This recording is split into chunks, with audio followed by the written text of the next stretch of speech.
throughout the whole entire regular season. It's going to be an exciting match. This is game day, the finals. You have to win this to move forward. It's make it or break it. A full wipeout against BTK, and there it goes.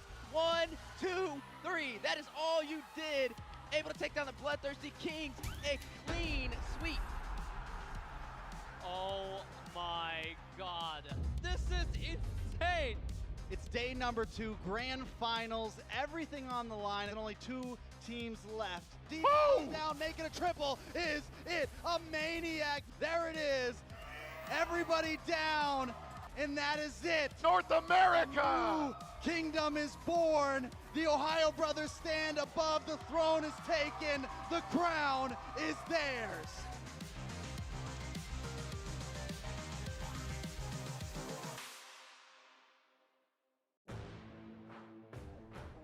Eight teams. The dream for each team. Take their place on this trophy. Who's gonna win this baby and go on to M5? Now it's your moment. Come and get it. It lasts a lifetime. Welcome to Long Beach, California for the North America Challenger Tournament 2023 Fall Season Finals. This is the biggest, the greatest event in North America. Mobile Legend Bang Bang esports history, yet only one team can make it out to Asia. Who would that be? Buckle up, ladies and gentlemen, because this ride is about to begin. Oon finds a kill. That's 3 down for area, 4 down. It's just 0 left. That's going to be game 2, a full sweep. The next match coming up, BDK taking on Avalon. Big play, 5-man knockup. Mobazane able to claim the objective. Chicken, how you feeling? I feel fine. We're coming to the 3rd round of the day. The rest of Avalon pushing in big pop-up lands, and Avalon have eliminated area 77. Sandstorm going in from T. Chicken finds Z. Zia T finds Super Shark. POV officially named the first grand finalist. We're finally here at the grand finals today in Thunder Studios Long Beach. I'm pumped. One team will make it out today and go all the way to Asia to participate in the World Series. Everyone's here to compete, and we have Avalon and BTK. These 2 titans have fought each other throughout the whole entire regular season. It's going to be an exciting match. This is game day, the finals. You have to win this to move forward. It's make it or break it. A full wipeout against BTK, and there it goes. 1, 2, 3. That is all you did. Able to take down the Bloodthirsty Kings. A clean sweep. Oh my God. This is insane. It's day number 2, grand finals, everything on the line, and only 2 teams left. D goes down, making a triple. Is it a maniac? There it is. Everybody down, and that is it. North America! New kingdom is born. The Ohio brothers stand above. The throne is taken. The crown is theirs.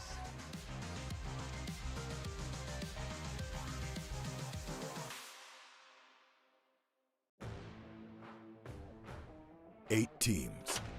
The dream for each team. Take their place on this trophy. Who's gonna win this baby and go on to M5? Now it's your moment. Come and get it. It lasts a lifetime. Welcome to Long Beach, California for the North America Challenger Tournament 2023 Fall Season Finals.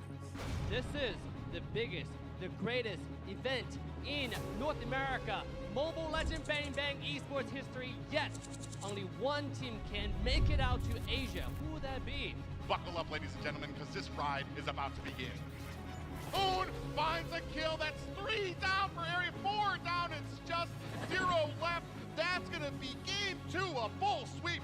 The next match coming up, BDK taking on Avalon. Big play, 5-man knockup. Mobazane able to claim the objective. Chicken, how you feeling?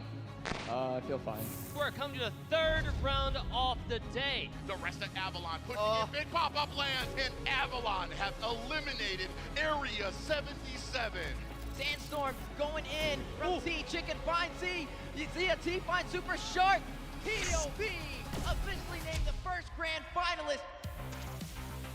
We're finally here at the Grand Finals today in Thunder Studios Long Beach. I'm pumped. One team will make it out today and go all the way to Asia to participate in the World Series. Everyone's here to compete, and we have Avalon and BTK. These two Titans have fought each other throughout the whole entire regular season. It's gonna be an exciting match. This is game day, the finals. You have to win this to move forward. It's make it or break it. A full wipeout against BTK, and there it goes. 1, 2, 3. That is all you did. Able to take down the Bloodthirsty Kings. A clean sweep.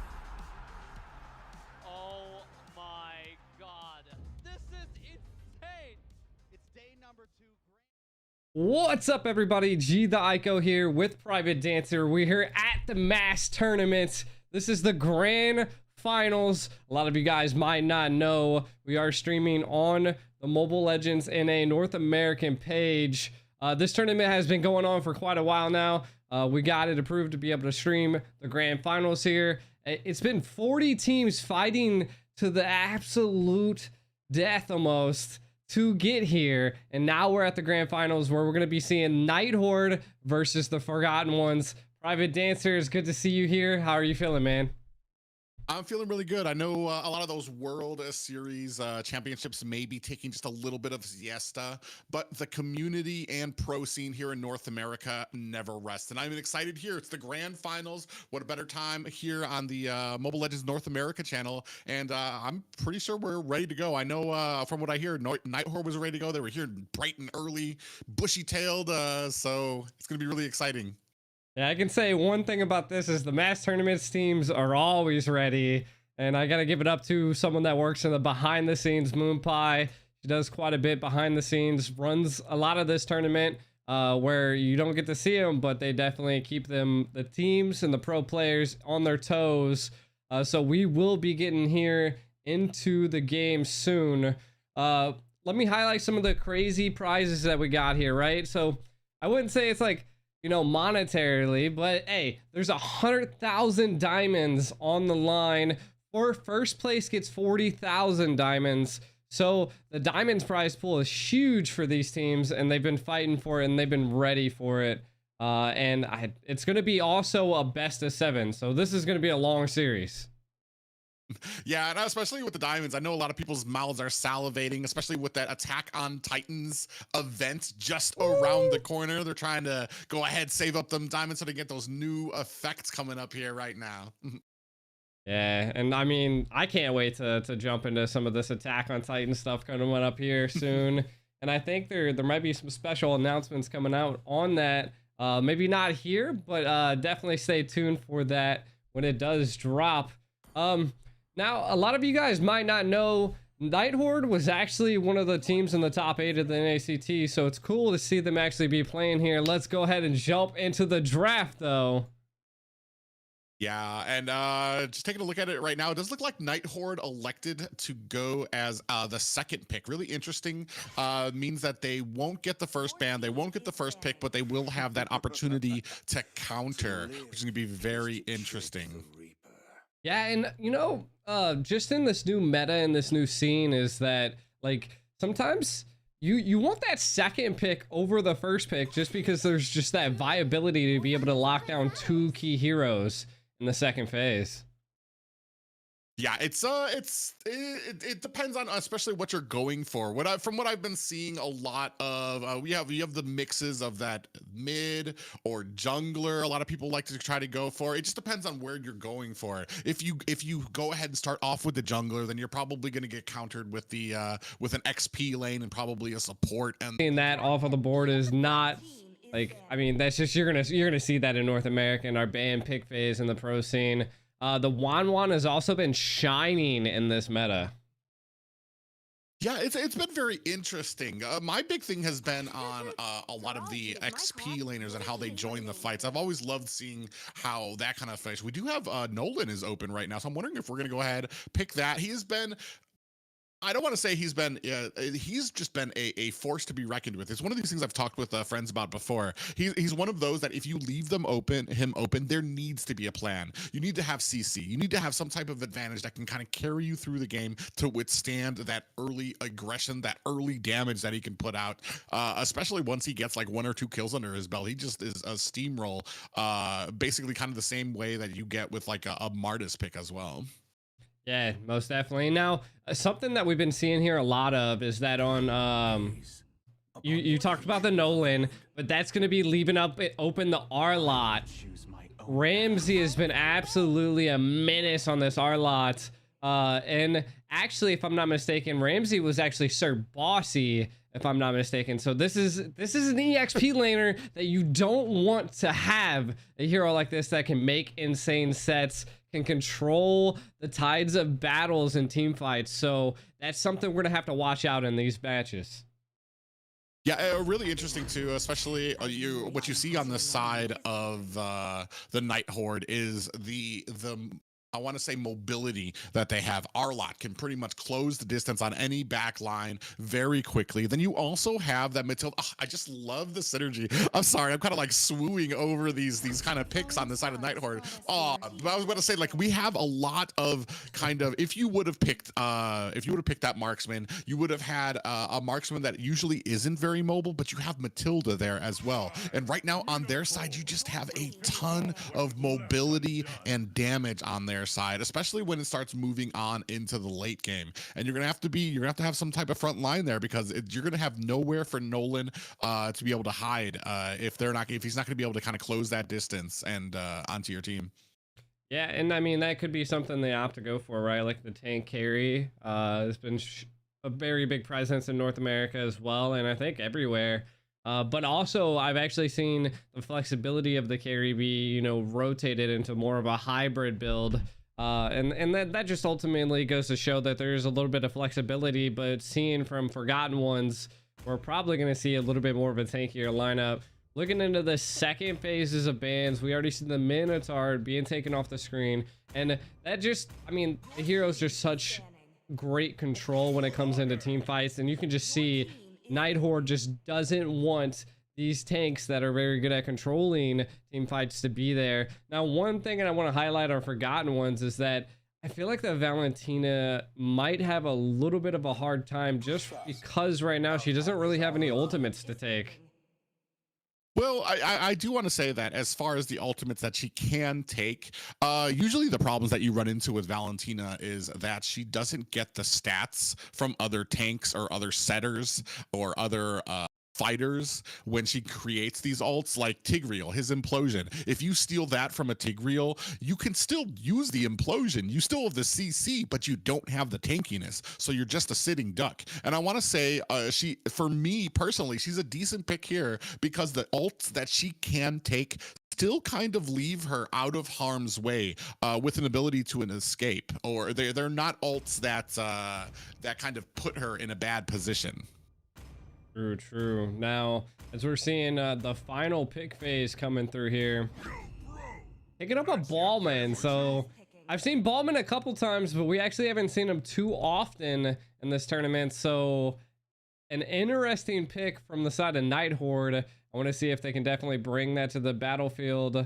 Atlanta Dawn, if that will actually be their winning factor. I mean, they're looking like they're lacking a little bit of damage, and they're going to be really relying on that Novaria late game and just that backline peel. Now, we got to see the answer. Like you were saying earlier, the EXP lane is probably going to be...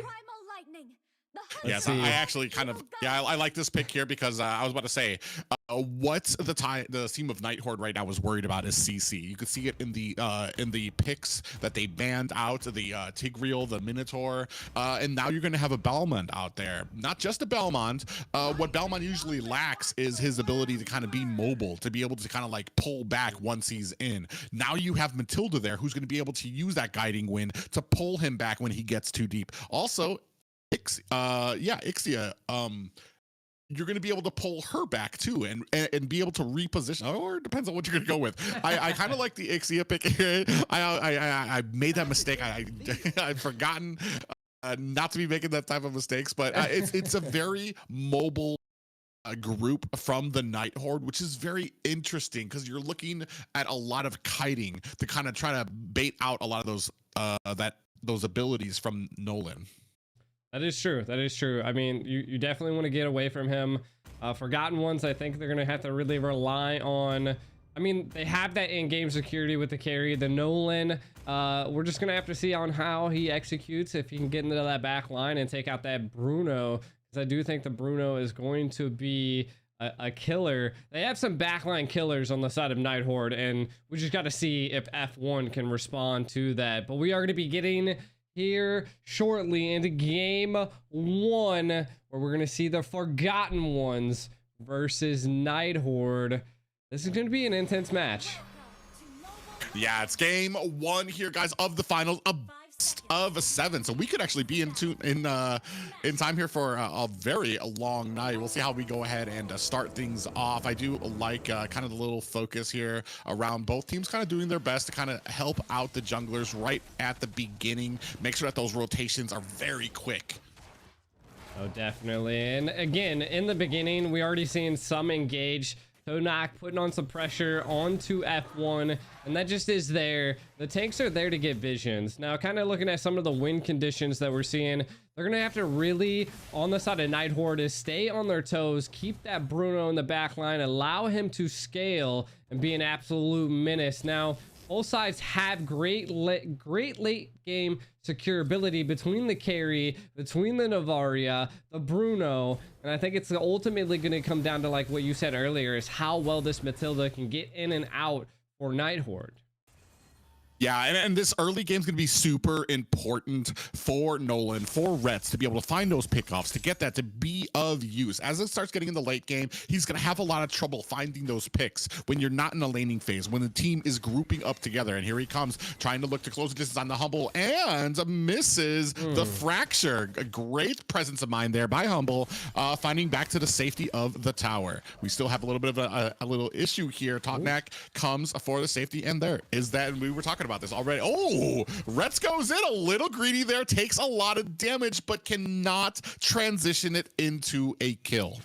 I like the greediness, but again, we can already see a little bit of a collapse down here in the top lane. Ramsey able to mop it up here. That's something you don't want to see early in the stage for your EXP lane. But as I was saying earlier during the drafting phase, is Ramsey is someone that you're gonna have to watch out for. That is a monster of an EXP lane, and they're just, that R-Lot is their secret pick. I wouldn't even say it's a secret at this time. It's definitely their signature pick. Yeah, and it's really interesting too because of the parallels between the teams. Both went for a gank at the opposite lane, but the difference is Night Horde had the rear of the tower covered, so there was no escape for Forgotten Ones. Tried to back out, got taken out there as well. Now we're gonna go ahead and move into this turtle. We do have the ultimate from Navaria out. Oh my fold, looking to pull the turtle. You can see Joy actually get taken, or Jay actually getting taken very low, half health on the turtle, looking for, oh, we do have a final slash. Quirky in trouble, down to 10%. Turtle gets taken by Oh My Foe. Ramsey looking for an escape. What a great job by Ramses to go ahead and set the team. Finds a kill on Quirky, and that's going to be 2 down for, or 1 for this turtle, and 2 to the side of Night Horde. See, and that goes to show, like, Forgotten Ones, was it really worth it there? But yeah, big pop-up. Humble gets eats himself a little bit of humble pie himself, and finds himself some dirt. And now they have 1 on the side of Forgotten Ones. They just need to be able to kind of find these elements right now, though I want to say that one might have been Humble's fault a little bit more than it was a set from the side of Forgotten Ones. He just kind of pulled himself forward a little bit too far. Big pop up on the Totnak, gets bounced back. Quirky in a good position, circling Eagle to get Totnak to safety. Yeah, not too much going on, but both teams definitely showing the tenacity and the grit. The just craziness of the team fights are insane right now. Oh, Quirky does use the IMU to use the circling eagle on a Totnak, but not going to really be able to close or form anything out of that engagement. 4 members looking for something down here at the bottom. Totnak, great positioning, going to give that vision. Let Humble know what's going on before it happens. And Rets cannot close the distance, unfortunately. Yeah, and this is what I was saying. They really have to scale with Humble at this point. That's going to be like that, and Ramsey are Night Horde's ace. But look at this. Yeah, a lot of CC, but still not able to put down Oh My Foe. And this is pretty much early game, and this is before he starts getting all those items, before Balmon becomes like this sustain machine. So Retz is going to be having some trouble, and we are really going to be leaning on Fendi here on this marksman, hoping that he is going to be able to get fed, get all of the items that he needs as we start moving into mid and late game, because Retz is already starting to lose his effectiveness just because of the good grouping done by Night Horde, and that's going to be another free turtle for the Night Horde. I mean, they're just kind of mopping it up one by one. Yeah, circling eagle comes out. Jay does land a 3-man pop-up, and then does have the primal rage coming out there. Oh My Foe in a little bit of trouble. You can see that Tautneck very low, gets himself out. Retz bites the bait, goes in, and is not able to find the kill, and down goes Fendi for their troubles. And that's going to be a tower from Humble here, putting it on, and Ramses finds a kill on the Quirky. You weren't lying when you said he was just a monster on this R-Line, and he is finding pickoff after pickoff. 1-5 to Night Horde.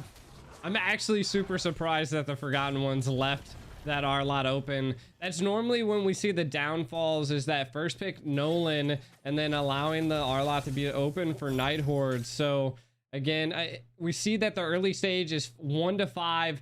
Definitely a domination for Night Horde right here. Toadknack kinda. And the bush did pop that to reveal themselves. Oh, with a nice little pop-up there. Might be able to take him down. Circling eagle to get away with a little bit of help, and a flicker by Fendi. Gonna go ahead and clean that up. I believe that's, yeah, that's the first kill for Fendi. So still in the game right now, but they need to be very, very careful about some of these engagements, as Nolan has pretty much lost his effectiveness.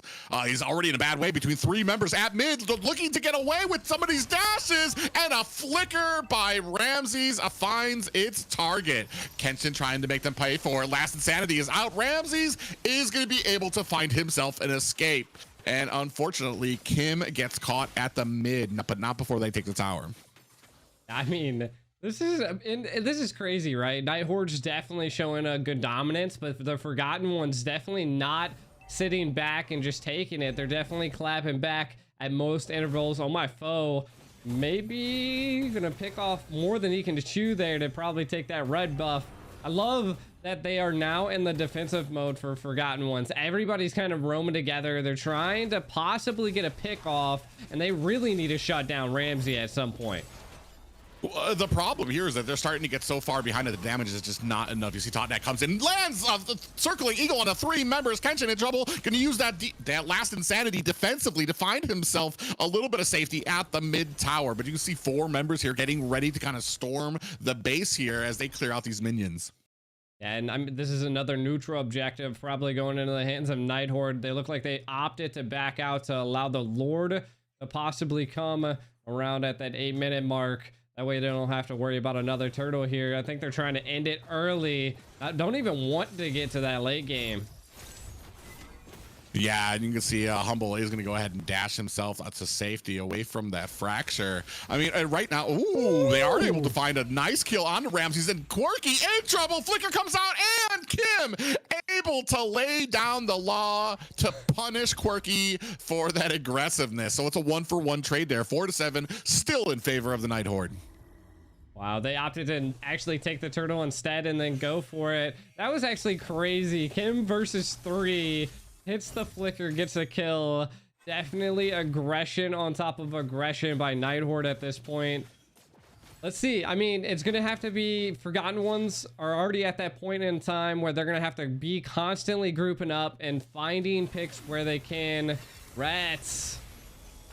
Yeah, well, the problem here is that you're putting all your eggs into the carry basket, and carry just doesn't really have a front line that can protect her from this. If you, I mean, you have Kenshin, who doesn't do any CC. You have Jay, who can maybe hold out for a little bit onto the front line, but all you need to do is, if Fendi comes in with that speedy light wheel, the rest of the Night Horde can pretty much rotate the aggro on that. You can see here, I mean, she's doing very well with the items. Already has that golden staff. We're still looking for that oomph, waiting for that. And we do a final slash comes out. Kenshin with the pop-up. We do have the circling eagle is out trying to save the team. Jay in a bad way uses that primal wrath, but gets killed and taken out himself. That is a 2 down for the side of Forgotten Ones, 1 down for the Night Horde. A great exchange for the Night Horde, though. Yeah, I mean, losing Kim's not too bad just because you already have the Bruno, your marksman's there still. So that was the come up.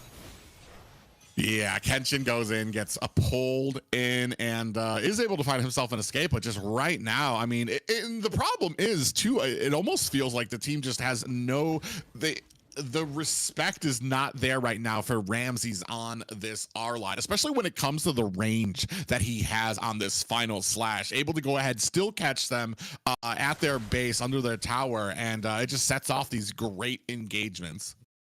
It does. And I think what really is coming into play right now is that Rets just is falling off, right? The Nolan not able to get into that back line, not able to use that burst ability that he's supposed to have in these team fights. And again, they just don't have a tanky lineup here. Konak in there, though. Yeah, it does have a nice little pop-up there. It actually might be it for Totnak. And you can see deep into enemy lines, Ramses dives in. Final slash comes out, still diving in, trying to take down Fendi. He is not going to be able to do it. Great grouping there by Forgotten Ones, but up at the bottom, Humble, able to find himself a tower. So I'm not even sure if you can call that a plus, as Oh My Foe gets the Lord as well. A little bit of a distraction by the side of Night Horde, you know. I guess if they're gonna sacrifice, they're gonna get a couple the Lord and a couple kills. The retreat. Oh, Kim might be in trouble. Rets is trying to is just not gonna be able to do it.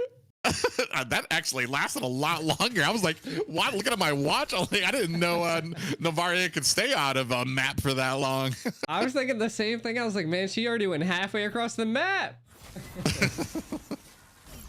Wow. Yeah, so right now you can see Lord looming at bottom with a little small army of minions, but that is going to leave open the top tower, and you can see full force right now that big pop-up comes out there. Oh My Foe's going to go ahead and find himself an escape by the Matilda there. So a great job by the Forgotten Ones. Here comes some more coming down at mid. Oh My Foe at the front of the line. Big final slash, catches Kenshin, but he uses that last insanity. Can't find a kill there. Look at the damage coming out. They just do not have it. Even with Fendi trying to put out the speedy light wheel, it is not enough. And Kenshin in trouble, gets taken out by Humble. It is just Fendi cold and alone to defend this base, and I don't think he's gonna be able to do it. Gets taken out by Humble, and that's gonna be a wrap for game 1, going to the Night Horde.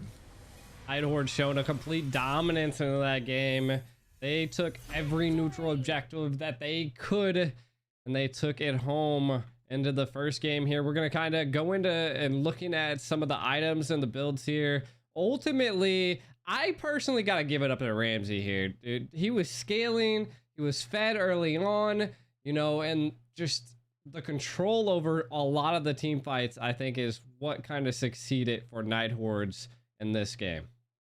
Yeah, absolutely agree. 6 kills, even, and 5 assists, even with a tank build on him. Nothing but tank items on there. And you can see here, 28% of the damage. That's kind of crazy for a tank build on him. And he just did not have an answer. And that's kind of the problem you run into when you face an R-Lot and you let him get fed, let him be able to kind of close the distance around the map. And then, like I said, you have to respect the distance, the distance closing ability that an R-Lot has, and then with that final slash as well. Definitely. But we're going to be going to the caster's desk as they're pulling and getting ready for the next game here. Now, that was a complete domination by Night Horde there, Private. What do you think they can do to turn this around? F1, well, they were struggling. Yeah, I feel like as far as the draft goes, maybe that Forgotten Ones might need to stick with something a little bit more customary. Right now, assassins, you really need to kind of there needs to be a lot to make an assassin work, whether or not Nolan was the right pick or we were just trying to take it away from Night Horde. you need a front line. You need that sustain. Right now, what I think, like right now, that sustainy jungler with a support is pretty much like tier. It's almost unbeatable type of composition that you're going to be going up against. So I mean, you might have to try to match that, and then we saw it right from the beginning. Nolan kind of went in. You have to be a little bit more aggressive and a little bit more coordinated with those early ganks. You saw Nolan go in, but he kind of just trounced in the front, missed his ability, and then kind of like walked off. Where from the Night Horde, when you saw them go to gank, they pushed from the front, made the XP laner push, or yeah, it was the XP laner, push back, where he was caught by another Night Horde member who was waiting behind the tower. So there's just those steps above when you're trying to do a gank that you need to be prepared for, that you need to be able to kind of force that player into a position where they will get killed, and not just hope that they make a mistake that your assassin can take advantage of. All right, well, let's go ahead and drop into the drafting phase here. Game 2, BO7, Night Horde versus F1. Night Horde already has 1 on the board.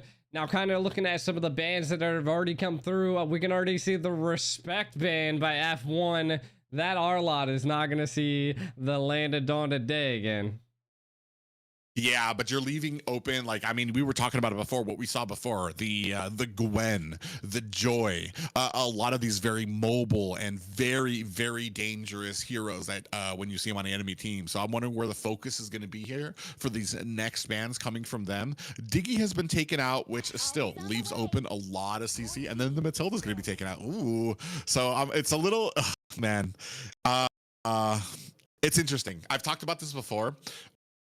Way back when there was Team Sexy and Shark just used to dominate people with some of these off the wall picks.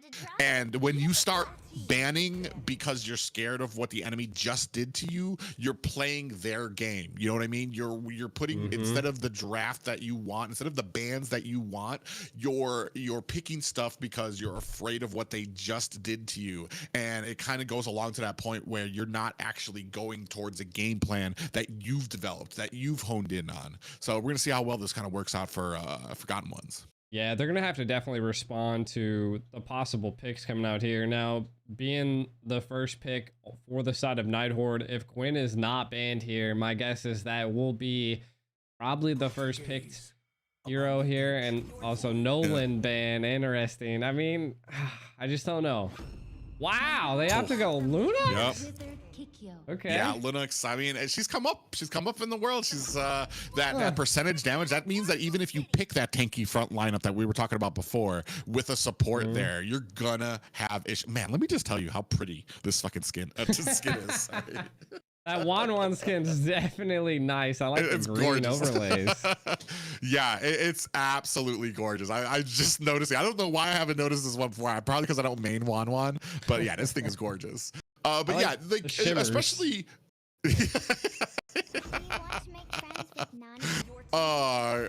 Gonna see some Nana out there as well. My problem right now, Linux is such a problem because you can't gank her because she has that brilliance, and she still does an amazing amount of damage even to a tanky front line. And that's not even talking about if she catches one of your squishies. She's gonna be able to kind of like chew them down with that darkness, that darkening ultimate.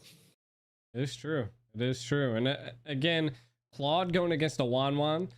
I mean, typical. I mean, we can see it. I think it's one of the heroes that could have went for it, but I think a good counter maybe could have been an Irithil on this playing field. But again, Claude's such a high tier hero, especially in the pro scene, is why we are seeing it. You could see that Ramsey was opting to like flex between a lot of different XPs there. And I like the Ruby here as well, right? Because we're going to need a little bit of a tanky front line just because of how squishy Claude is. And being able to have that control is going to be key. Now, we can see F1 picking up that Guinevere. And this is what I suspected that, you know, Night Hordes was going to pick up. But Night Hordes look like they already had a plan. We're going to excel at that plan. They said, nope, no reason to get the Guinevere. Let's pick up the Lunox that wasn't banned. Switch it up. Give them another hero to fear.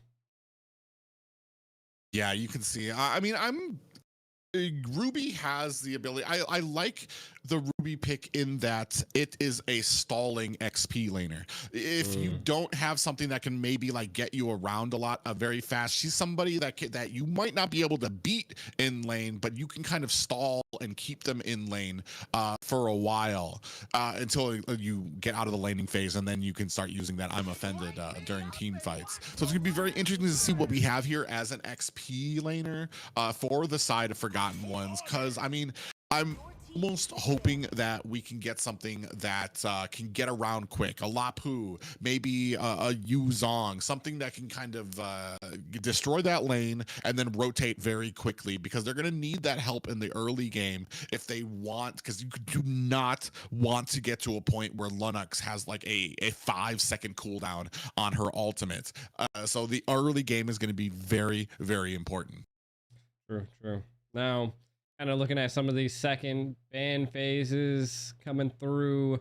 That Tigreal, again, we're seeing that banned on the second phase quite a bit. A lot of the roams seem to get picked into the second picking phase, which is, I guess, is wild. I mean, the tanks are there to respond to what the enemy team has built and decided upon. So I can understand the Tigreal getting out of there. This is the second time we've seen Alpha banned, which is coming to fruition. Is that like there's something they're scared of? They're getting rid of a lot of the Axborg's already off the field as well, so they're targeting a lot of the jungles, and I'm just guessing that Night Horde, I guess they could flex the Lunox, right? I mean, you could, and then maybe you could throw Ruby into a roam position as well, and then have your XP lane open. It's interesting. The change, seeing Tigreal in the bans is very interesting, just because the change to his implosion to where it stuns at the beginning of it as well, it makes it for a really good surprise. Especially, man, even me when I play against him, I completely misjudge his distancing as well, because I'll see that implosion, I'm like, yeah, I'm definitely out of range of that, and then they'll flicker in and I'm like, oh yeah, there's that. It's been an interesting change that can make him very surprising, which is very interesting that we keep seeing him banned, and perhaps it's because Forgotten Ones do try to favor that Tigreal. We'll see. Yeah, I mean, maybe we might at some point. Kenshin picking up that Yuzong, great backline dive.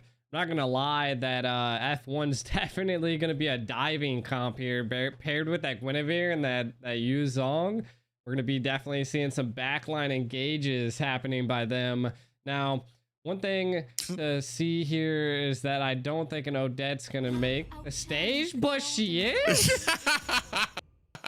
Nani? I was doubting it as well. I was like, there's no way, because now we've got the perfect I was just about to say that there's actually not really a target for Yuzong to go after. You've got the brilliance from Lunox that can get her away. Ruby's a little too tanky for Yuzong to dive on, and then Claude can just use that battle mirror image to teleport himself away. But now you've got Odette out there who could be a perfect target for Yuzong to go into the back line. But it just all depends. If Yuzong dives back there and Totnak is ready, it might be bad news for a dragon here. We're going to see if there is a plan that comes to fruition here for the Forgotten Ones, as we're going to be moving in the game too. Yeah, I gotta give it up. I think I like Forgotten Ones draft this time around compared to Night Horde, just because I don't know. It seems like they might be trying to, build a comp of playing with their food. But we're going to be getting into game 2 here, where Night Horde took game 1. Can Forgotten Ones mount up a great defense and attack in this round to change the tides and to stop Night Horde's reign? Yeah, it's going to be really interesting for me, just because there is a decent amount of escape ability for the Night Horde. If you dive in the back onto Odette, you still have the Kufra. Totnak can still go back. Oh, Quirky actually might be in a little bit of trouble here. Does get popped up and is going to find himself a little bit of safety. Yeah, now kind of looking at some of the win conditions again, we can already see that the Wanwan definitely going to be able to hold that late game. Also, hopefully we might be able to see some early, I would say more mid-game from her. And again, that would be on side of F1. And Wanmons are a menace on the Land of Dawn, so I want to see how that plays into a factor. That's what they're going to really have to rely on in F1. Now, looking at Night Horde, this Odette, very, very questionable. I used to be a great Odette player back in the day, but again, I just kind of think she's fell off the playing field. So I want to see what a team like Night Horde can bring to the field when utilizing an Odette. So I feel like Kim is gonna have to be very sneaky with her ults, because they have a lot of CC and knockup on the side of Night Horde, and then I think they're just gonna have to allow Humble to scale. So let's see how it comes, Private. Ooh. Engagement at the bottom. You can see that the jungler has come in. Oh, my foe finds a kill onto Kenshin, and Jay is going to go ahead and run for the hills. Oh, man. That's 3 members of Night Horde. This is what we were talking about. These engagements, they come 3 deep, and they are able to go ahead, find the CC, find the slow, and find the pick off. Now it's going to go ahead and set them up for this objective. Yeah, I feel like teams have to learn to do the Wario, right? You're going to have to get one person in from behind, a couple in the front to be able to take them down, and that just secures the kill. But the crazy engage here. A miss, Oh, though. nice little dash there from Rhett's going to get himself to safety. Still trying to get and focus onto this purple buff. And I'm not sure who's going to be able to get it here. And it does look like... I have no idea who got that. Rhett's got it? Yeah, Rhett's got it. Okay. The retry by Oh My Foe was a little too early there, and Rets was just able to retry and walk away, even though Night Horde had such a heavy presence there in that blue buff. Yeah, you can see here. I mean, it's 1-0, not too bad right now, I want to say. But the one thing I haven't seen for the side of Forgotten Ones is any type of aggression just yet. Most of the kills, most of the ganks have been on the side of the Night Horde, and they've been pretty successful with it thus far, getting that one kill that forced them into that objective. Not able to transition it into buffs just yet, though. Yeah, I think what Forgotten Ones needs to do here to change it up from last game is kind of stop falling into Night Horde's grasp and do something of their own. Yeah, Violet Requiem comes out, able to take down Totnak, not late enough into the game where he is too tanky to be able to go ahead and withstand that. So a great call out there. I was just about to say, Jay, I was so surprised he actually got caught in that bush. But you see Rets was kind of waiting. They were kind of baiting out that. And this actually might be a decent amount of gold for them. Oh, my God. Finds another kill onto Kenshin off screen. Oh, my God. Humble. Yeah. Oh, nice little stun there. Rets is in trouble, still taking tower shots. And this, man, he was the only person stunned there, and I'm so disappointed. I get so frustrated when I see that. I'm just like, all I need is for one person on the team to hit somebody in tower range to take this aggro away from it. And there's literally nothing they could do. I mean, you got to give it up to Night Horde there. What in the world? It's 1-by-1 in the solo lane going down. Inshin able to secure the kill there. But back to what I was saying, you got to give it up to Toadnak and Humble. Their aggression there in that lane, even though it was a 4v2 standoff, they did not give up, kept that defense going, and able to secure a kill on the Rets, which was, I mean, that's what you want in the early for your team. Not so much for F1 though. Yeah, you can see 4 members down here. Jay trying to zone out Ramses. I'm not even sure. They actually might be able to get this tower. You can see the rest of the team from Night Horde going ahead, finding the long way around, and they are. They're going to go ahead and trade towers here. They were a little slow on the pickup in the early game, but with the objective, they saw it, and they were able to kind of match the pace of Night Horde. Yeah. And, I mean, what I really want to see here is how well this Odette does, right? I mean, I haven't even seen the presence of the Odette or an ultimate be utilized yet. So I that's still on my radar, still something that I'm just like, it's like every time I see it, I'm like, Nani, like what's going to go down? Like, are you going to make a crazy play? Let me know. Yeah, well, I feel like it's going to have more of a play when it comes to the team fights, and you're like waiting.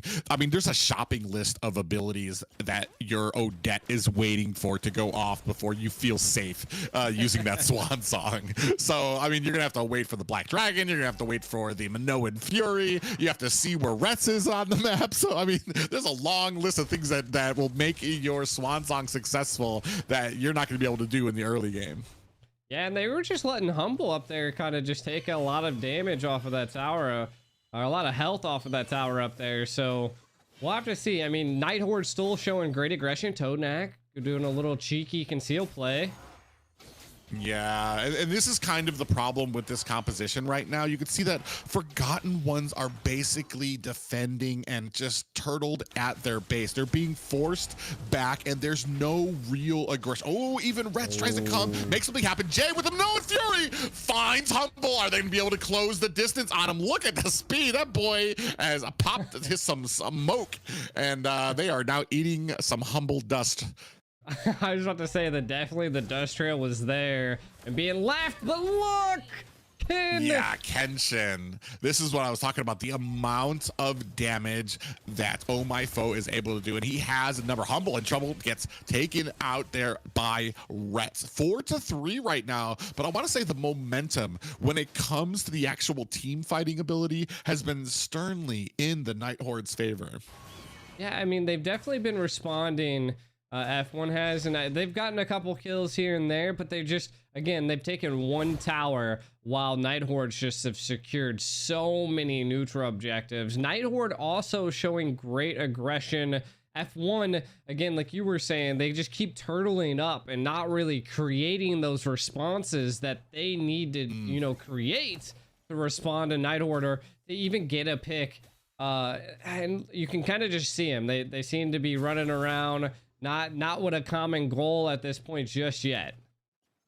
Well, the common goal right now is just to defend, and that's kind of the problem where, I mean, you need to make something happen here before the lead starts to slip even more out of your hands. It's about a 4K gold lead, and you can see they're just defending, but the thing is how do you close the distance? And this is what we were talking about during the draft. A lot of people on the side of Night Horde just have an ability to kite backwards. If you go in with the Black Dragon, if Jay goes in with the Minoan Fury, there are so many abilities that they can use to back off. You can see here, a Violet Requiem is caught. Toadknack comes in, does find a stun onto Jay. Black Dragon is out. Toadknack and Ramses goes down. Oh My Foe finds some damage. It is a 2 for, oh no, actually it's a 3 down for the side of the Night Horde. Kenshin, oh, Humble, a little thirsty there, able to find the kill. It is a 3 for 3 swap here. It looked like Night Horde was gonna leave empty-handed, but they able to turn it down there at the end, and Retz,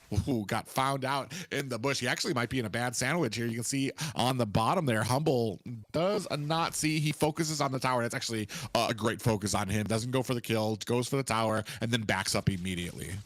Yeah, I mean, you don't want to take that chance to possibly, you know, get CC and set. Might as well take a neutral objective, something that you 100% know can secure it. And then the first Lord going, the Night Horde. Again, you can see that the game is even, right? F1 had the potential to win that team fight. I just think, you know, like they took a lot of kills, but didn't know when to back out and, you know, take those kills with, you know, a grain of salt. They just kept going, and then it just came into Humble coming in there, dealing a lot of damage. Paired with Oh My Foe, and Lunox is not something you want to mess with. Yeah, I mean, it's 4-0 right now. 9-minute mark. We got the Lord crashing in through mid. Just inhibitors left for Forgotten Ones. You can see Toadknack looking for an opportunity, is not going to be able to find it. That's going to be one inhibitor or one base tower taken down. And it looks like they're going to probably just mop up a lot of these tier 3 towers and then roll with it. If they're able to get a, you know, a little steal, a little kill here, they might be able to end it, and I think they might look for that here. Yeah, they're looking for an opportunity. In comes Toadknack, is not able to find the stun. Oh, Jay, here's an opportunity. Does find the Minoan Fury. Kim with that swan song trying to defend. Black Dragon is out. Ramses gets taken down by Fendi, and now they are backing up, trying to get back to the defense of the tower. Oh, and a big pop-up lands on a Fendi, who gets gets caught, and that's a huge amount of damage that just got taken off the board for Forgotten Ones. Just when they were ahead, they find another opportunity where they get taken out, and down goes Kenshin. This might be a wrap. Half health onto the core. This is going to be a game. Too quirky gets taken down. Kim surviving here right now, and that's going to be a wrap. Game 2 going over to the Night Horde. It does look like the prevail of the swan song. Listen, I don't think the Odette did anything here, but this is just my I'm gonna list Odette as the MVP for that game. 2-0. The forgotten swan comes in. And I mean, 2-1-3, a little wild. I mean, definitely didn't feed, so you got to give him enough for that. But we'll have to see here. Kind of looking at some of the team fight participation. As you can see, that it was kind of low for Night Horde. You know, like the only person that was there for almost all of the fights were Oh My Foe, and everybody else was about 40%. And we could tell from F1 is like they never left all of their sides. Look, everyone's above 70%. It came down to that they just didn't have the gold and the snowball effect that Night Horde had. Yeah, Oh My Foe, like basically playing the map like an assassin, went in, found it, I want to say 3 early kills on Kenshin. And then once it got to the point where it was like 3 or 4K lead, the only thing that F1 was able to do was basically group up, try to defend, but it's basically a losing battle once you're letting the enemy delegate what you're doing and where you're going on the map. And a pretty dominating performance there by Night Horde. Yeah, definitely. Let's go ahead and jump to this caster desk while the teams are getting ready for the round 3. So that's 2 for Night Horde, none for F1. I think F1 might have to switch up some things here, you know? Like they're just being a little bit too passive and not responding well enough to some of these, the attacks that Night Horde's bringing to the field. So we'll have to see where they bring that private. What's your take real quick? I think I've talked about it before. It comes with some of the rotations. There's just levels to proper ganks in the early game that Night Horde is basically checking off every box, cutting off escapes when they push in. A lot of the kills that they go for, they use it as a means to set up objectives. And it feels sometimes like there's no real direction when Forgotten Ones go in for a gank. They're kind of hoping, can we get something here? Yeah, maybe. And then if they get a kill, it's like, all right, what do we do now? We got the kill, but like we didn't actually transition it into something. I feel like Night Horde is like a few steps above. And if you want to be able to kind of combat that, you need to be decisive in your play in the early game. There needs to be calls, early rotations, help out your jungler, get that jungle buff, get the early rotation, have a plan when you go in, have a time limit. That's my big thing too, is that when you're sitting there waiting for an opportunity, like there's about 5 seconds. You got about 5 seconds before you need to make a decision. All right, we can't make something happen here. We gotta go somewhere else. Definitely, but looks like the teams are ready, so let's get into the drafting phase and see if they can actually turn this around. F1 having a little bit of a struggle against Night Horde. Now, building off kind of what you were saying, I do think it's going to definitely come down to the fundamentals when they get into the game, but some of the fundamentals definitely can come into this drafting phase. We can already see that F1 is opting to go for that R-Lot once again. Now, in our last match, the R-Lot was banned as well, but I don't think it was like a key factor, right? Because the Ruby was still coming into play. I mean, they still let that the Lunox through, but it does look like they don't want to see the Lunox be played by F1. For me, it's super interesting because they banned the R-Lot, picked up the Yuzong, and they were against a Ruby. And I almost feel like, unfortunately for Forgotten Ones, when they banned the R-Lot and got Yuzong, they're like, woo! All right, man, that takes out that XP lane problem we were having. And the answer from Night Horde was the constant rotations by Lunox to find the kills and the pickoffs up there. And then just the mid to late game for the Claude came into factor as well. Now, Again, I think like how you were saying is that we need to see F1 like make a plan, you know, not be scared, don't ban based off of being scared, but also, you know, come into this playing field with a plan of action, right? How are you going to deal with Night Horde? They're already on a run. The morale's probably down for F1. They have to figure out how to up themselves. Do you pick up the Nolan or do you give it up? They weren't very successful with it in game 1. Nolan was not able to close the distance, but man, I mean, when somebody does well on a Nolan, I mean, you're gonna give that up. It's such a, this is such a, it becomes a problem here, especially when there's some things that you know you don't want to see out there as well. Guinevere's out there as well. Okay, I think we're just gonna hang out at 0. Nobody gets anything here during this draft. Not in this lobby. Matilda. I don't know. Matilda. I don't know if it's going to be here, though. I feel like it might be a little too early, but they do lock it in. What are they thinking? Matilda, thinking we want to face a Nolan. That's what they're thinking. That's going to be a quick pickup by Oh My Foe. And I mean, you are going to need some early game damage. Maybe some, what we saw from the Night Horde was we saw mobility, a lot of dashes, a lot of abilities to escape, when they even faced it with a Matilda. So I mean, this might be a good answer for them.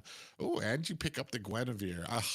It's gonna be if you get caught, you're gonna need to be very well aware of the bushes and what you're going for here to be able to kind of call out where the Gwen is, where the Nolan is, because I mean, it's gonna just take it. You've got 2 of them now, so now any single time you get caught out, it's gonna probably result in a kill. It is true. It is true. I mean, those are 2 monsters, and I mean, the Gwyn could either be rotated into the roam, could still be the EXP. I definitely don't think it's going to be the jungle at this point. F1 responding with a Claude. I mean, they've seen how well the Claude was picked and utilized last game. They want to bring that into their hands and see if they're able to, you know, bring that pain in. I feel like paired with the Matilda, a little bit of a crazy pair. I mean, Claude's already one of those sneaky guys that can get out of anything, and I mean with the Matilda, it could just be a, you know, that combo that allows him to get away from everything. Yeah, the only thing though is you've got kind of a mobile enemy that you're looking at. Claude kind of shines when the enemy kind of gets stuck and they're grouped together. You on this side, you see a lot of these abilities that they can scatter like cockroaches if Claude tries to dive in, and it's gonna be really hard for him to nail down with that blazing duet. I mean, it's gonna be very interesting to see here. We see Martis getting taken out. I was about to say we need some early game pressure from the side of Forgotten Ones, or maybe some tankiness in here, or we're just gonna go 110% with that mobility, which is what we're seeing right now. Yeah, I wonder if the Tigreal is going to see a little sneaky play come in here. You know, like you already got the Matilda being picked, so they're both teams maybe not opting to go for the tank route. And again, they could still be thinking that the Guinevere is roam, which could, you know, could throw it off, right? I mean, Guinevere could go EXP, and that would leave it open for maybe seeing that Tigreal sneak in through the ranks. It's really interesting too, because Guinevere can actually be a pretty decent menace in the XP lane. She could actually be a roam too as well, honestly. Something that can set the CC, and honestly I almost like her better as a roam in this type of composition, because all you're trying to do is you're trying to slow down the enemy until Nolan can close the distance. It is true. Yeah, I mean, we'll probably see that here. I mean, the Navaria ban, I was actually going to get ready to talk like a mage is going to have to be coming in here. And I mean, clearly Night Horde's throwing me for everything. So why don't you just pick Zosk? I mean, we might even see the Tigreal. I mean, we've seen that banned twice already by the side of the Night Horde. Obviously, maybe seeing something on the side of Forgotten Ones that they do like to pick it up. We'll see if it's maybe a favorite for them. I'm not sure how well it kind of comes in here. You've got a lot of heroes with dashes, a lot of people who can kite you backwards. And then we're kind of stuck at the 0, a little bit of lag for the lobby. We do have Lu Yi coming in. I mean, I like it. I like it. Again, might be a little bit of a hard pick to play here, though, especially if a Ling's going to be coming out here. The Lo Yi's going to have definitely some struggles trying to hit that yin yang. Now, from the side, I was like, don't show me 2 MMs here. Wild. Wild, you know. What we're going to see, though, is that Night Horde is very squishy. Like, they're going to have a solid tank coming up here for this last pick. While, I mean, if we see F1 pick up both of these heroes, the Khalid and the Axborg, they're going to be a tough team to deal with. They just went all in on the mobility, which is what I was talking about before. So they don't have the tankiness, which, I mean, it can help. Mobility can be fine, especially the early burst you're going to have. If Retz gets enough stacks on there, he can start doing true damage on that X-Borg. The early game Kenshin's going to have with his Khalid is going to be immeasurable for that lane. So it's going to be very important that these ganks come to fruition, that we can get that CC down. That's the only real problem I see here right now, is I don't really see a huge amount of a CC for the side of F1. So either they get ahead early game and they keep that steamroll going, or they're going to have a heck of an uphill battle trying to close the distance on to the Night Horde. That is true. That is true. I mean, we're going to have to see. I do think that Night Horde's going to be a little squishy here, so we'll see how they bring that to the playing field. Guinevere is EXP lane. We're going to be getting here into game 3, Night Horde versus F1. Can F1 change the tides here? Can they load into this game? Yes, they can. We find. I was like, when are they gonna go? I mean, we'll have to see. There is a decent bit of magic damage on the field by F1 compared to Night Horde. So, I mean, Night Horde has 3 and 3 as well. So, I mean, a lot of magic damage. I'm gonna have to see what they can do to change the tide. F1 just needs to, I mean, put Night Horde where they want them to go. Yeah, you can see even here right now, kind of a little scared to go ahead and get those minions. A good job by Totnak going ahead, getting the vision, finding out where the enemy jungler is on his rotations.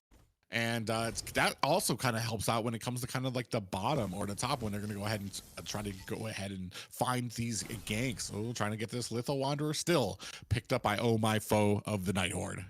Yeah, he didn't want to retry it. I mean, at this point, wow, I didn't even notice that they were able to take both buffs before they even made it to the little cabbage patch. So that just goes to show you that if X-Borg would have ret it there, that our Night Horde could have used that advantage to, you know, just invade hard. So, yeah. I mean, good micro plays is that you want to definitely keep an eye out for. F1 looking, and they just got to come back now. Yeah, no, might be a bad way here for Jay in between 3 players. Retz comes in, gonna go ahead and throw some damage on the Oh My Foes. He has been found out there. You see Totnat looking for an opportunity for a hook. Stun comes in. Ramses, followed up by a hook, but Rhett able to get out of harm's way there. I'm actually confused as to how he got out of that. I think it was the shield break by X-Borg. Like it just happened at the right time that it negated the hook, which is, you know, I don't think that's something you can plan, but definitely came to save his life. Yeah, and a good positioning here. Jay and Retz are found in here. 4 members, though, for the enemy team. Last Insanity comes out looking for the retry. Oh My Foe still able to find the retry. Big pop-up lands from Ramsey's gonna pick off Retz. In comes the Sandstorm from Kenshin, but not able to find a kill. That is a turtle and 1 for the Night Horde. Yeah, and that is something, if on the side of F1 is not what you want to see. They had the grit and the tenacity to attempt to go for that. They just didn't secure the retry in time. As my guess is that had to do to the level gap that we see here by Retz and Oh My Foe. It's hard for them. It's like that would have been a good pick for the turtle, but they weren't able to we're gonna have to definitely see Rats focus on farming at his core now. I know my foe is gonna be definitely focusing on invading. Yeah, unfortunately, I want to say the rest of the Forgotten Ones weren't in a good position for that turtle either. Oh, we do have a little bit of a teleportation there. Oh, a hook finds its mark. Fendi's going to have to use his battle mirror image to get away. No worse for wear. But, I mean, this is already kind of speaking on Totnak's ability on that Franco. Yeah, I mean, if he would have had that bloody hunt, that would have definitely been something F1 would have regretted. But... what we're gonna see here. Misses that flicker hook. Fendi trying to defend here, and you can see, and this is what I was talking about before. Immediately they missed the hook, and the entire team was just like, all right, well, moving on to better things. Like, it was a good effort, guys, and they go ahead and leave immediately. Yeah, GG's. I mean, that hook would have definitely been something if it would have hit, but it didn't. F1, I like the approach that they're taking this time around. They're being a little bit more cautious. They're, you know, not running into too many things, but I think that comes down to... oh, as you were talking about cautious, Fendi got taken. A little bloody hunt there from Totnak there on the back. And this is what I was talking about before, those very good planning where you have somebody behind to go ahead and kind of trap them. So just a good read there. But now you have 3 members, excuse me, from the Night Horde on this turtle, and not much that Kenshin can do. Yeah, and again, we can already just see that they're just taking Fendi for everything that they possibly can. He's holding on though, you know. I mean, he hasn't died just yet, and that just goes to show that he has to stay on his toes. But Cam in a little bit of trouble. Big circling eagle followed by the sandstorm. Good flicker. Is going to be able to find an escape. Oh, my foe comes in cleaning up, finds the kill onto Kenshin. Oh, what and a flicker takes flicker out Quirky. Ramses is kind of a menace on that Guinevere. Yeah, I mean, the Guinevere is definitely a strong spot for him as well. So a hero you wouldn't suspect to see in the EXP, but like you said earlier, is aggressive.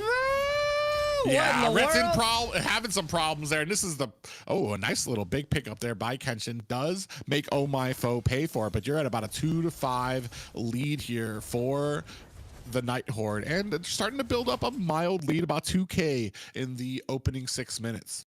Yeah, that was a little bit of a greedy take there by Oh My Foe, and Ramsey just wasn't able to come to fruition. They're looking for this bottom lane. My guess is, yeah, I liked it. I was actually gonna say it before I even seen it. Fendi rotating to the top lane and able to take a tower. So again, F1 always reads the tower trades really well, but I think what happens is that they lose it in the mid game. So we have to see them change up their mid game presence a little bit more. Understand that you're not always gonna have a tower that you can come on. Quirky might be in trouble. Ooh. Yeah, not it. Him might be in trouble. Yeah, actually, he might be in trouble themselves. Does get caught. That's 3 ultimates there to use to take him down. And Totnak finds a kill onto Kenshin. So on the opposite side of the map, a little bit of trouble. Ramsey's going to be able to find himself out there with that dash. Oh. They're just... yeah, we have another engagement coming out. Oh, I'm not sure what that flicker was from. That was I guess a bad move on Totnak, not able to find the hook there, and still no answer for the side of Forgotten Ones here to be able to kind of contest any of these objectives. Yeah, they are having a little bit of a rough time, but we got just engages after engages, and I think that might be what's happening here for F1, is that they just, every time Night Horde engages, they try to give a response to him. Once Fendi. Yeah, Fendi had a little bit of trouble. Oh, read that. Oh, Jay actually goes in a little greedy here. We do have a suppression there. Look at those ultimates. A nice little wombo combos for them. Kim in a little bit of trouble. Totnak doing a great job putting himself in between. Caught 2 with the pop up there. That's going to be a violent Requiem. Comes out, finds the kill onto Jay, and a last insanity there to go ahead, clean up the touches there. That's going to be 2 down. Oh, Kenshin in trouble here. Locked in with Oh My Foe. Are they going to be able to get away? He is not. Kenshin gets taken down 6-9 in Night Horde's favor. And you know, I thought it was going to be leaning towards F1, but just the tides of that battle kept swaying. and Night Horde coming out on top. I did not suspect Oh My Foe to be coming in from the back line and kind of sweeping up a lot of F1. And I think that just goes to show F1 has to decide, like, if they're able to get a pick, get out, you know, focus on some of the more neutral things, objectives on the map, securing that jungle, because Oh My Foe is just constantly taking everything he can. Well, I want to say that wasn't really, because he was trying to go away. The problem is the path that he was taking took him down into the river when he probably should have stayed in the lane, gone to a lane bush, which would have been far away from any place that he hadn't checked, that they didn't have vision on. Because you have to know that Oh My Foe is going to be coming there. And if you try to cross in the river anywhere, he's going to close the distance on you quick. So, I mean, they have the spirit. They just need to work on the actual, I want to say micro of it. The where specifically you're going, where you're taking those escapes from. Ooh. They didn't see Humble, but they seen. Yeah. They see Totnak, who's all the way he walked away. Humble's still being very patient. Does he know? Oh, Reds is gonna find him. They still haven't checked the push. Oh my god. This is what the problem sometimes with teams is that when you don't, they weren't able to make anything from it. But I mean, that's just those little nuances that you need to make sure you're not making those mistakes from those teams. Kenshin, eats a huge amount of damage there. Yeah, I mean, Humble's definitely online at this point, kind of taking a look at the items. He's already got the Malefic Roar and the BOD, so the damage is there. The bullets just need to collide. Now, kind of looking also, we're seeing a heavy response of magic defense on the side of F1. So, I mean, I think they're just ready for that low Yi. They're ready for Ramsey, and Ramsey falls there. Uh-oh. Oh, that's what we were talking about. Trying not to. Yeah, we have a little bit of a conceal play there. Rets is going to be finding his end here alongside his partner there, Kenshin. So that is two more. A 6K gold lead for Night Horde as the Lord is crashing in at mid.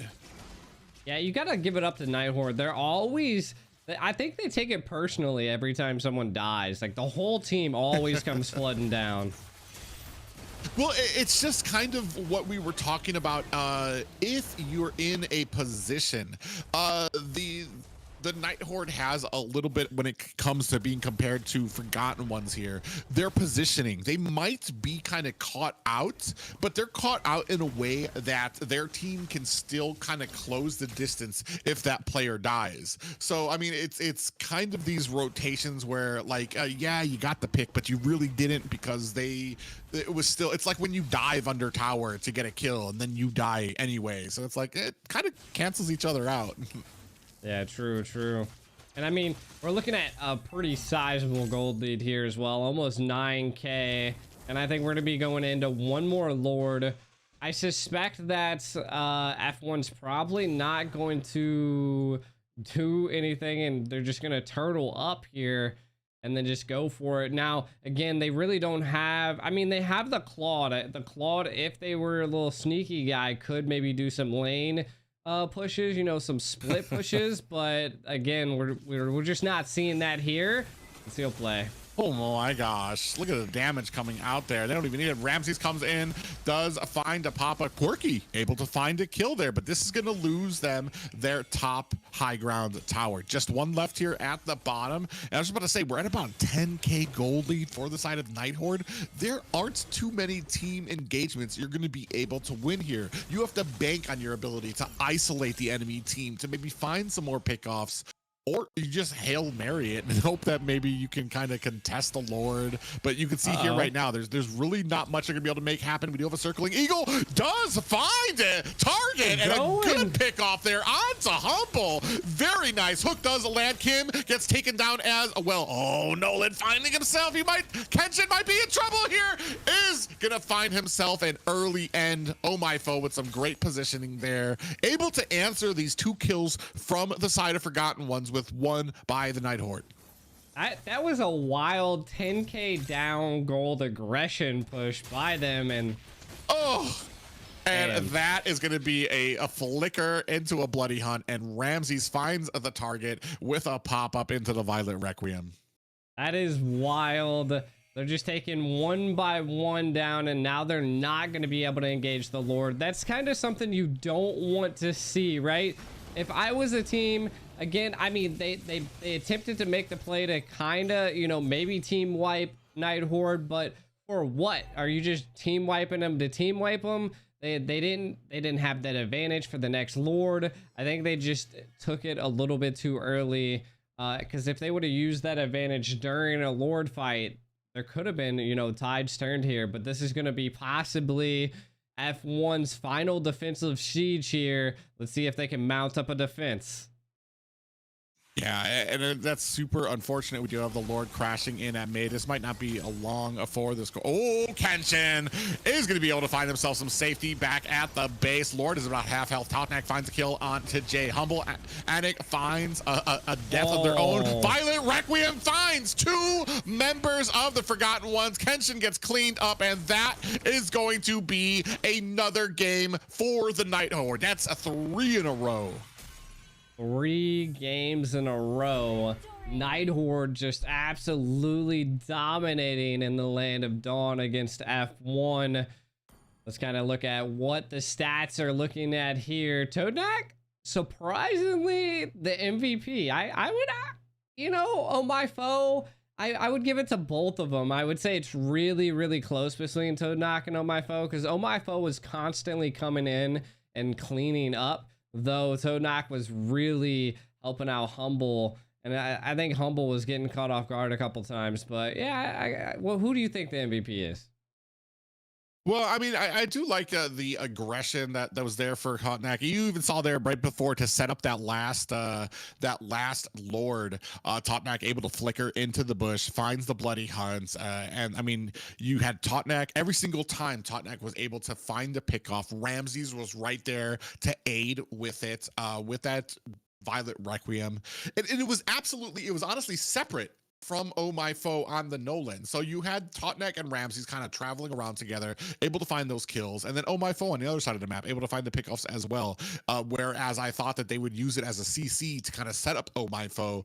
He was just able to do it on his own. He doesn't even need them. He doesn't need any CC. He's just going to go in, find that fracture, and find those kills. It is true. It is true. Now, let's go ahead and jump into the caster's desk here while the players are getting ready for what, game 4 now, right? I mean, this is match point. This is Night Horde could end this. Match point for the Night Horde, and it's been a very frustrating few games. A lot of hurdles for Forgotten Ones right now. What we've seen from a lot of these engagements, and we've kind of seen it in the fights that they've won, especially after the laning phase is over. A group of them able to find somebody, they chase them down, they find the kills.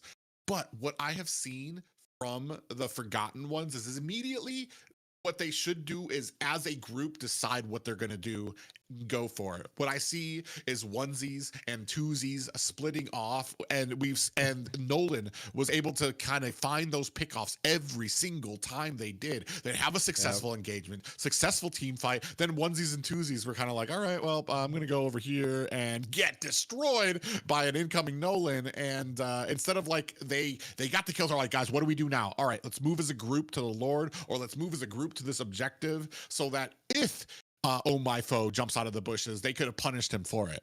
Definitely. I do think that F1 was definitely doing more responding than engaging. And I mean, they did make some key engagements, but I don't know. They're going to have to turn something around here. They're going to have to do something a little bit different, because if not, it's just going to be another one of those games. Now, let's go ahead and jump into possibly the final drafting phase here. Night Horde versus F1. Night Horde currently has 3 wins to F1's 0. Can they fight back? That is what we want to know. That is what I want them to do here, is don't give us a sweep. Yeah, well, I mean, obviously, F1, Forgotten Ones have made it through 40 other teams to get to this point. So still hats off to them and the effort that has been put in. It's just right now, Night Horde seems to be on another level. All those little, they're very crisp on those basics, on all those things that they need to be executing, how you execute it. And there's just little mistakes that Forgotten One is making. And at this level, every single one of those little mistakes, when you rotate a little bit too late, when you don't cover the rear when you're ganking, when players kind of travel off after a group fight and get picked off, it's all of those little things that you get punished for at this level. And unfortunately, Forgotten Ones are finding that out the hard way.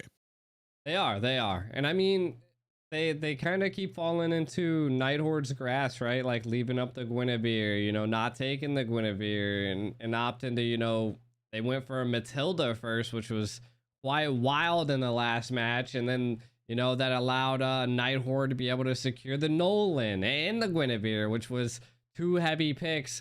I do think that the second pick team have a little bit of an advantage when it comes to that. So they just really have to build up that and decide on it. And you can already see they opted to ban the Matilda here and not give it to them. But again, the Guinevere, the Nolan, I mean, you still have insane power picks to pick. Don't forget about the biggest problem from game 2 is they left open that Odette. Which, that's a knee slapper. Which was an absolute menace. Ramses, I mean, you can't really doubt this guy's a skill. We've seen him in the XP lane. If you're gonna see him on a Benedetta right now, you're gonna have to have some type of answer for it. Nolan is still open. Guinevere is still open. The problem is when it comes to Forgotten Ones is, do they know how to utilize properly in a composition for some of these? So I mean, if you're gonna pick up Nolan, I want to see maybe a tankier support for you to maybe kind of help in the back of the towers when Nolan tries to push forward, because a lot of the problems that we saw from Forgotten Ones is they're moving in very predictable patterns when they go for some of these ganks, which allows the side of Night Horde, as they see it coming, they're like, all right, well, I'm just gonna back off. It's like, I'm just gonna go dive on the tower, while on the other side of the map you can see that Forgotten Ones are getting caught. Ooh, and they give up Nolan. That is just some insane mobility on the side of Night Horde right now. Yeah, I mean, Benedetta and also Nolan, and then into a Nana. Like, I mean, the Benedetta is definitely one of those picks that are very particular, you know. But again, I'm already liking both sides drafts, right? You got the Guinevere, you got the carry. Like you were saying earlier, is that the carry has to really scale, right? You can't put it all on her. And I like this. Phoveus is a really great counter to most of Night Horde already. Yes, it is, but we need Kenshin. I mean, that boy is going to need eyes on the back of his head, because we saw it before. Yuzong had the potential to be able to kind of dive into the back line. The problem was he kept getting picked off. So Kenshin, maybe that's something that the team needs to do. We need to get more rotations in the XP lane, because of Phoveus, he's got a great team synergy, but his laning phase leaves a lot to be desired, especially with how close he needs to get, kind of take down these minions, how far out he's going to need to get, which can leave him open a lot of the time. It is true. It is true. So we'll have to see what they can bring in for great support on the side of F1. Now, what the support could be, I mean, this is a great opportunity to see if, I don't think I'll ever see a Phoveus roam, but, you know, I seen an Odette today, so you know, my mind might not be minding right now, you know.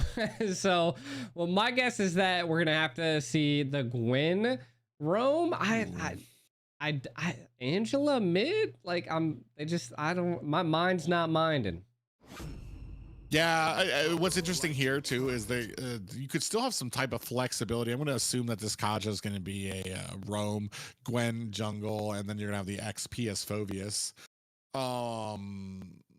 Yeah, I mean, that's the only really way that this could work. Kajo doesn't work as a jungler. XP lane, he's even worse than Phobius when it comes to kind of trying to clear out minions there. Oh, and are we going to see... No, I was about to say, there's no way we're going to have Humble with Retri. Yeah, you know, a double Retri meta. Nah. What? I mean, we're going to have to see. We'll have to see. I want to see what they bring up into this. Esmeralda, an interesting comp because Phobius gets a lot of shield, right? As well as Kaja. So I do like the Esmeralda pick here. Still, why in the world? Well, and here's the thing is you kind of baited out the Phobius because you assumed that the Benedetta was going to be going there. So I'm assuming Benedetta's gonna be XP or Roam. I have no idea here. Esmeralda, great magic choice. Damage? It's I mean, I don't like I don't always like a Farja into a mobile composition. You usually want her on some of those marksmans who don't usually have a lot of ways to be able to kind of close the distance on you here. She's going to be kind of a sitting duck every single time she uses that feathered airstrike. But I mean, on that, if you can bait out abilities to let Phobius start kind of reigning in there, then Farja, oh, she doesn't have Purify though, so it's gonna be very interesting. Hopefully she'll be able to find herself an escape here, but it's gonna be game point for the Night Horde. It is. It's going to be game point for Night Horde versus F1. Let's see if they can bring it home or if F1 can hold up a defense and keep this best of 7 going. Now, kind of looking at some of these win conditions here, what we're going to be really seeing is I think they're going to have to, for F1, is they're going to have to rely on the Farja, right? We're going to have to see that. But again, from the side of Night Horde, their response is the Esmeralda, right? They have that great backline dive from multiple avenues, be it Benedetta, be it Esmeralda, be it Oh My Foe on this Nolan. So there's a lot of opportunities. I think it's going to rely on Quirky and Kinshin's ability to utilize those sets. But again, we're gonna have to see. I mean, we're seeing an Alayla in the pro scene here from Humble. Yeah, I'm really gonna need to see some kind of aggression from Fendi. Push this Alayla, try to get the damage onto her. Like, I mean, there's no excuse for it at this point, especially if we don't have enough ganks up there. This is gonna be a Nana roam, so Kim's gonna be running a lot of damage on this Esmeralda. You see already big pushing onto this tower, and for members, Rets is gonna be able to go ahead and find a jump away. But here's the problem, like I said, aggression from the side of the Night Horde and just kind of a reaction from the side of Forgotten Ones. Quirky in a little bit of trouble. They are looking for a kill onto Oh My Foe, not able to find it. Great backup there from Totnak to throw out that Molina to kind of fend off the reverse gank there. That is wild. And if I'm not mistaken, this is a Nana roam too. So my mind's just being blown from multiple avenues. So again, we'll see how the comps roll through. One thing I do want to say is that F1, when I was taking a look, have a lot of magic damage. So that might be something we see built defensive wise by Night Horde here. Rets, I feel like they should be taking advantage of this Layla, and I think that's what they're going for right now. Yeah, you can see. All right, and finally we have somebody on the back end. Oh, a great flicker by Humble to bait it out, and unfortunately for Forgotten Ones, not able to make something happen. However, on the other side there, I do want to say we haven't been able to make something happen for Night Horde yet either. So I mean, it's even, except for the fact that you just gave away a turtle. Definitely even come away. I gotta give it up to Humble for the quick reaction speed and just being able to get out of a sticky situation. I do think that Layla in the late game is going to be an absolute menace, so watching out for that as well. No, there has not been a first blood yet, and it's already approaching that 3-minute mark. Oh My Foe did try to secure one earlier, but it just didn't come down to it. And I mean, we're just seeing him constantly jungle. So what, he's level 7 versus Rhett being level 5. So there's a big EXP difference there. Ooh, Jay is able to get away. You saw Humble with that ultimate, able to go ahead and chunk them down, and actually a little bit of trouble up at top for them, as you see that Fendi's gonna have to back off. Kenshin, ooh, looking for an opportunity. Quirky, low as well. Oh, you do see a Violet Requiem out there, and Totnak is able to get away. Yeah, I want to say the biggest thing that we are seeing here is that this Benedetta is definitely bullying Kenshin at this point, right? And what if you can't get into team fights with, you know, the Phoveus, it's kind of useless until the, you know, the mid game. So it's a good approach by the Benedetta Ramsey there. Good response. Yeah, Kim goes in there. I'm not even sure who got that minion, but they're just trying to be a nuisance, and they're gonna. But the problem here is right now you see 3 members of Forgotten what's up at top, but you're not making anything happen just yet. And now you've shown yourself. So now Humble and Totnak are gonna kind of back up onto this bush, and meanwhile you've kind of left open this mid. Yeah, I mean, it's good reads by Night Horde, right? They can tell that there's something going on the map that is out of place, right? And they did take all of the gold plating off of there. Oh. What do you think you're gonna do to the Esmeralda? Yeah. Violet Requiem comes in, followed up by a feathered airstrike, but the damage just is there. Oh my foe, able to go ahead and find it. Take this turtle, and the rest of look at that damage on to Humble on the back line. Quirky looking for a flicker, jukes him up and gets taken out. Oh gosh, Quirky has a lot to think about back at base. What fast skill and just overall tenacity there. Quirky got sent back to the base by a Layla. Definitely wild here. Rhett's in a little bit of trouble. Oh, that man, there's things that you think about. That's going to be something he thinks about for years. That's going to keep him up at night.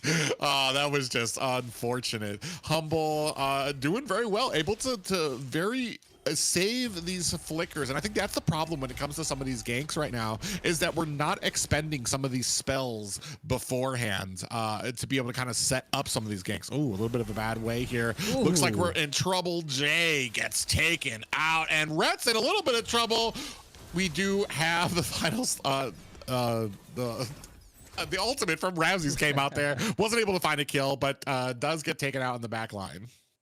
Yeah, I mean, we're already just seeing a snowball effect coming on here by Night Horde. They're just, oh my foe's just excellent at jungling. He doesn't really have any fears. He's just able to, you know, mop everything up and clear the stage.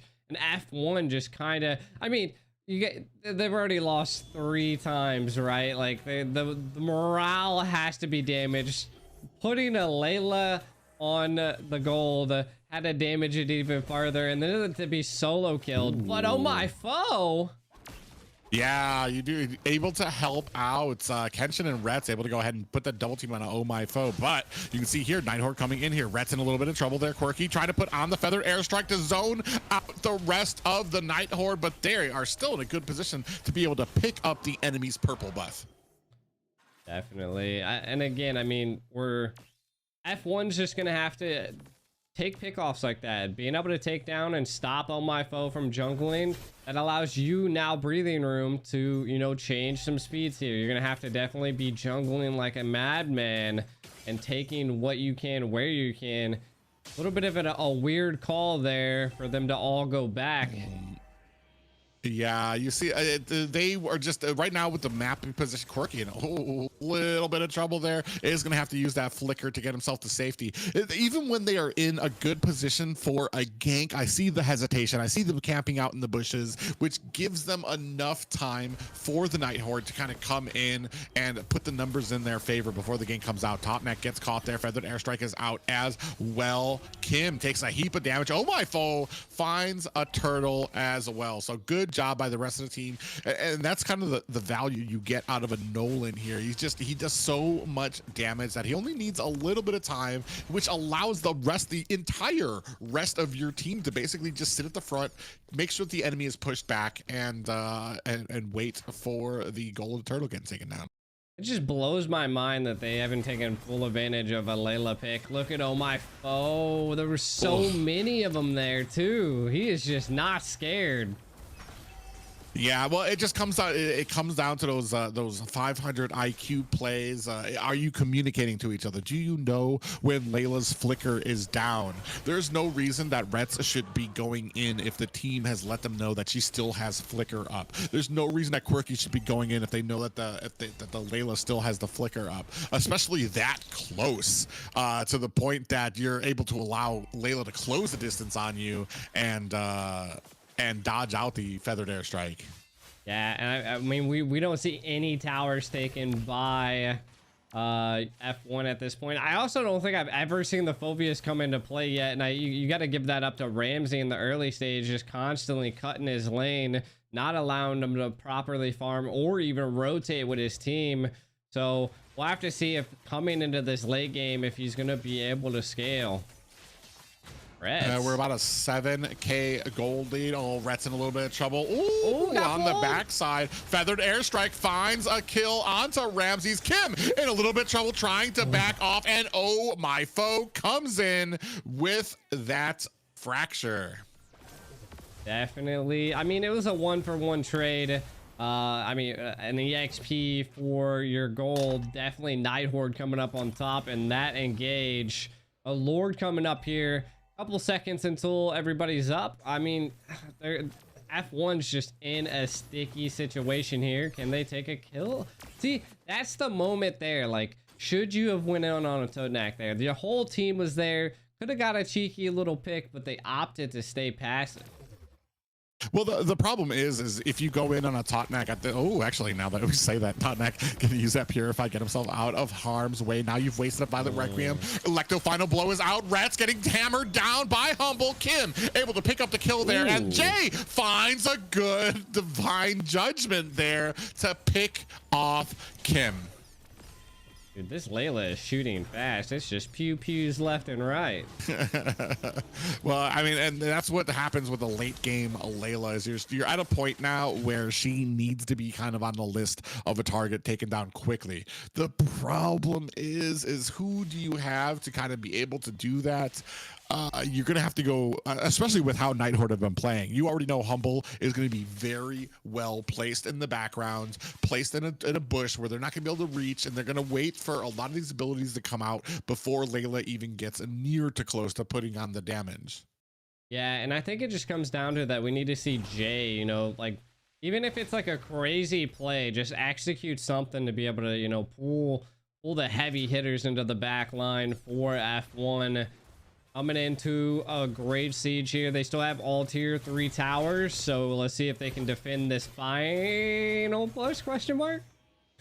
Yeah, I don't think it's going to be the final push just yet. We have the tower crashing up at the top, and this is going to be short work for the high ground out there. Now we have minions at the mid. So, I mean, Feathered Airstrike's going to make mincemeat out of these minions, going to be able to protect it. So, not say a huge... I want to say a huge push for the side of Night Horde, but they are able to get a high ground. I mean, at this point, they're just basically whittling them down little by little, slowly but effectively. True. Rats kind of looking for some cheeky picks, but Night Horde kind of forming on the other side of the map. And see, this is what teams are doing, right? Like Humble looks like he's a Layla checking bushes, I'm not going to lie. I think he wants a kill. And he wants to go for it here. Night Horde looking to possibly get something. I like this little camp here.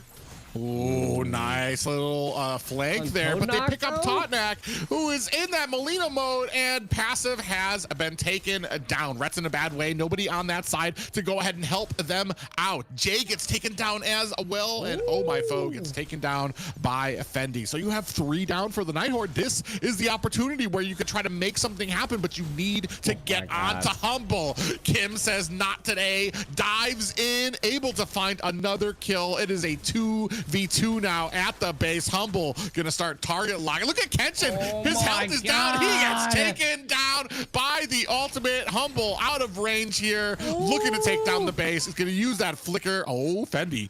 Oh, look at the damage there. Actually backs off Fendi. I was about to say, like, do something to push him back. Don't just let a Esmeralda and a Layla siege you like that. And I mean, you can already see Fendi's online 6-1-1. Like, the damage is there. You just need to utilize it. And I think it came down to in that last team fight when they made a conceal play, they opted to go for Toadnak with the conceal play and the Divine Judgment instead. But look at this. I like this.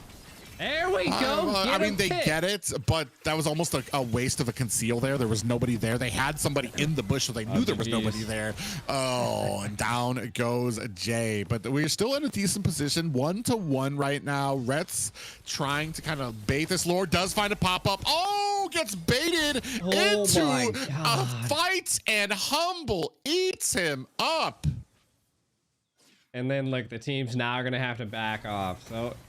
yeah, I mean, they were able to take down Ramsey, but at the cost of 2 lives, your roam and your jungle there. And that just goes to come to see that Humble's online now. I mean, we already see we see the Demon Hunter sword. We see a lot of crit. We see some great penetration. And I mean, from the side of F1, we're seeing about the same. They do have the Wind Talker, which Layla does not have. So if possible, they could shut down Humble, but they have to be on point. Yeah, the problem is that there's just so much damage and you're so far behind, almost a 10k gold lead for the Night Horde. So, I mean, you don't even have a lot of time to be able to kind of do that and dive in the back. Fendi actually finds a good kill onto Ramses. I want to say maybe a little slower on the rotations, a little sloppier by the Night Horde, but the result is the same for this game. Because you can see a lot of pickoffs. We didn't see this from the first few games. They were very precise in their movements. They're stuck together very well. Oh, we do have a feathered airstrike here, raining down damage.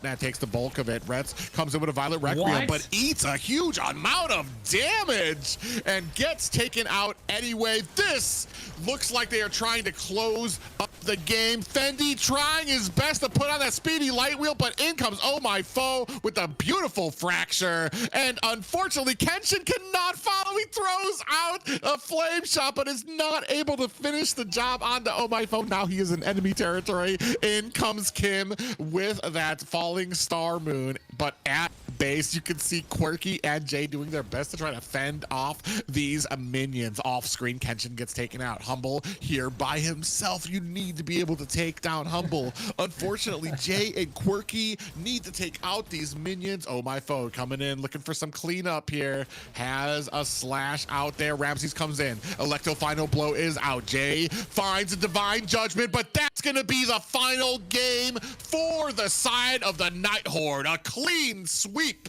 in the masked tournament. A mass tournament coming to an end here with Night Horde on top with a clean sweep. Definitely crazy. Kind of taking a look at what we've seen here. Crazy enough, I don't want to say it, but hey, Layla MVP here. So we've learned here tonight that Layla and Odette coming out for the side of the Night Horde. And I think that just speaks more to comfort and I want to say confidence in their the basics that they kind of were able to put out through those first 2 games and then into 3 games and then finally into this 4th one, where they're able to kind of be a little bit more lax. Like we said, we saw a little bit more of a lax game from Night Horde there, where they were getting caught out, but the objectives were there, the team fights were there, so the result was the same. Definitely the same, and I got to give it up to overall Night Horde's aggressiveness against F1. It kind of seemed like Night Horde was the kryptonite to F1, so they just showed a great tenacity, grit, and controlled a lot of the games. And GG's the Night Horde. Let's go ahead and kind of wrap it up here. This was the mass tournament. If you guys didn't know, 100k diamonds is the final prize pool here. First place getting 40K. So Night Horde walking away with 40K diamonds, which is, that's a lot of diamonds. It's more diamonds than I got saved up. Yeah, and especially right before that the Attack on Titan event comes out, so they're they're gonna have all that saved up there as well.